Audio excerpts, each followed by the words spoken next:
Bienvenidos a esta profunda exploración del Concilio de la Odisea.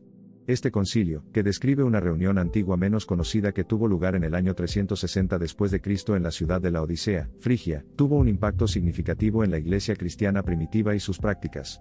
El principal contexto histórico de este concilio gira en torno a la estricta regulación que introdujo en materia de recitación de textos religiosos durante las asambleas.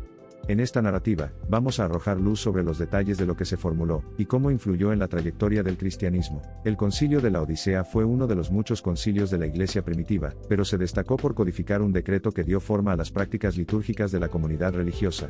El Consejo fue convocado para abordar diversas cuestiones eclesiásticas relacionadas con la administración, el culto y la disciplina de la Iglesia.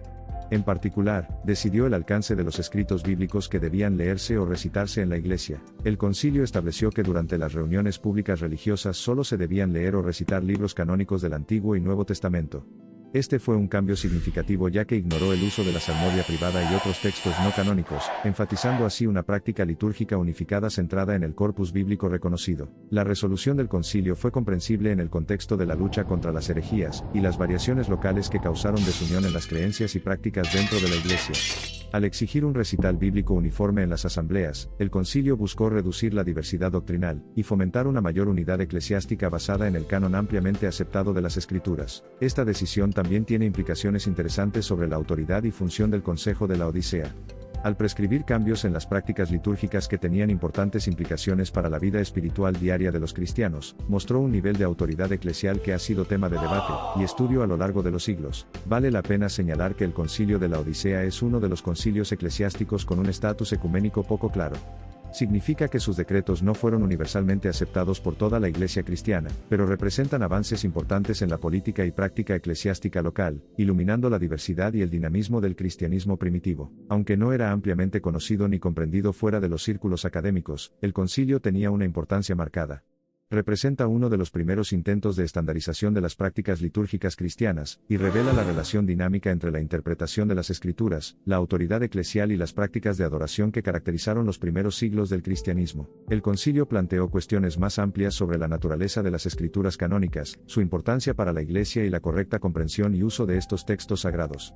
Habló del continuo proceso de formación y recepción de la Biblia en los primeros siglos, y subrayó la urgencia de abordar la diversidad doctrinal y la desunión eclesiástica. Vistos desde esta perspectiva, los decretos del Concilio de la Odisea nos brindan información sobre los contextos, desafíos y aspiraciones de la Iglesia cristiana primitiva. Sus regulaciones revelan esfuerzos por afirmar la claridad doctrinal, consolidar la unidad y dar forma a la vida religiosa de los fieles a partir de la revelación divina registrada en las Escrituras. No se debe subestimar el fuerte énfasis de este concilio en la lectura pública de las Escrituras. La Reforma indica la creencia en el poder transformador de la palabra, y enfatiza el carácter vinculante de la escritura canónica para la vida y la identidad de la Iglesia. Si bien la eliminación de la salmodia privada, y los libros no canónicos de la lectura pública impuso sin duda una restricción, también debe verse como una expresión de preocupación eclesiástica por la pureza de la doctrina, y el mantenimiento de la coherencia dentro de la comunidad de fe. Las regulaciones formuladas en el Concilio de la Odisea desafiaron las prácticas locales e iniciaron un proceso de estandarización que eventualmente conduciría a las prácticas litúrgicas que predominan en gran medida en las principales tradiciones cristianas de hoy. Este es un aspecto importante de la importancia histórica y el impacto del concilio en el curso futuro del cristianismo. Para concluir, el Concilio de la Odisea fue un momento significativo en la historia del cristianismo, incluso si no es ampliamente conocido ni aclamado como otros concilios más destacados. Las decisiones que tomó y los decretos que aprobó tuvieron una influencia duradera en la vida de la Iglesia y las prácticas de adoración, y todavía moldean la comunidad de fe cristiana de maneras que tal vez ni siquiera comprendamos. En última instancia, el concilio nos recuerda el papel fundamental que desempeñan la síntesis y la estandarización en la configuración de las prácticas religiosas y los sistemas de creencias.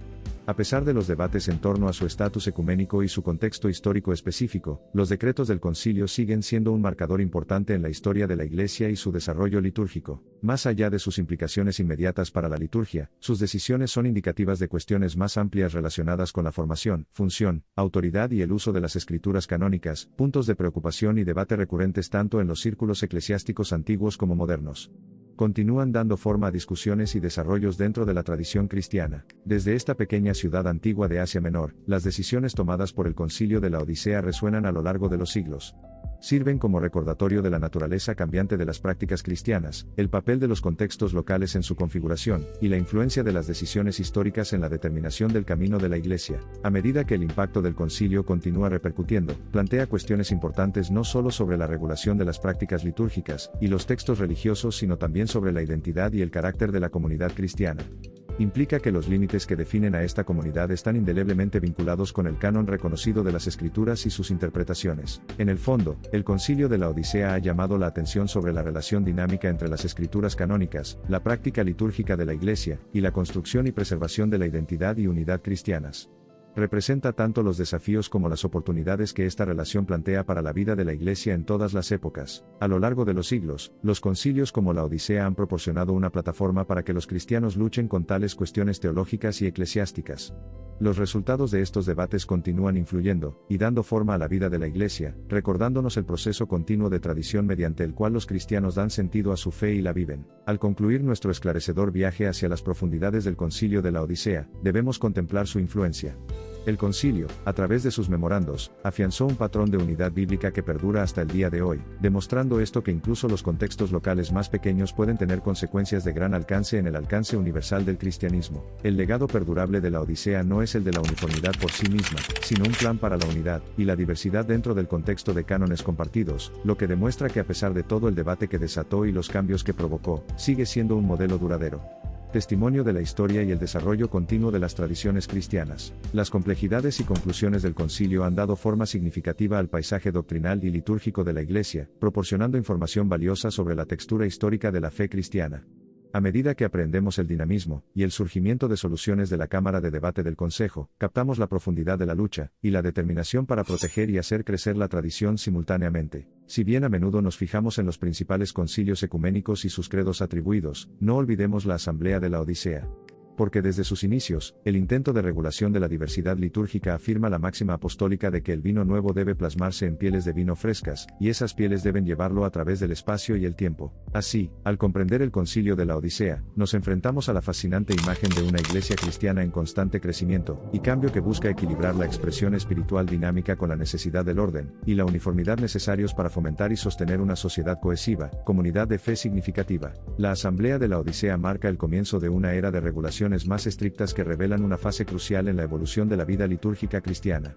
Demuestra que incluso los cánones completamente orientados hacia la ortopraxia, nacidos de la necesidad de uniformidad, tienen implicaciones teológicas de gran alcance, y dan como resultado la formulación y el mantenimiento de prácticas religiosas normativas. Por lo tanto, al poner en primer plano la esencialidad de las iglesias legítimas, los cánones reconocidos y las prácticas uniformes, el concilio de la Odisea no solo da forma a la práctica pública de los lectores, sino que también, periféricamente, ejerce la codificación como una forma de identidad confesional, y ese efecto persistente es lo que proporciona una ventana única a la formación cristiana. Desde una perspectiva histórica, el concilio ilustra la compleja dinámica social y religiosa del siglo IV y el proceso en curso de codificación de la práctica de la Iglesia. Quizás el más profundo de los resultados inmediatos del concilio sea su solidificación y preservación de la liturgia cristiana, síntesis de la memoria colectiva de la Iglesia primitiva y su tradición. El mosaico de regulaciones elaborado por la Asamblea de la Odisea es un mapa de los extensos paisajes espirituales atravesados por las primeras comunidades cristianas.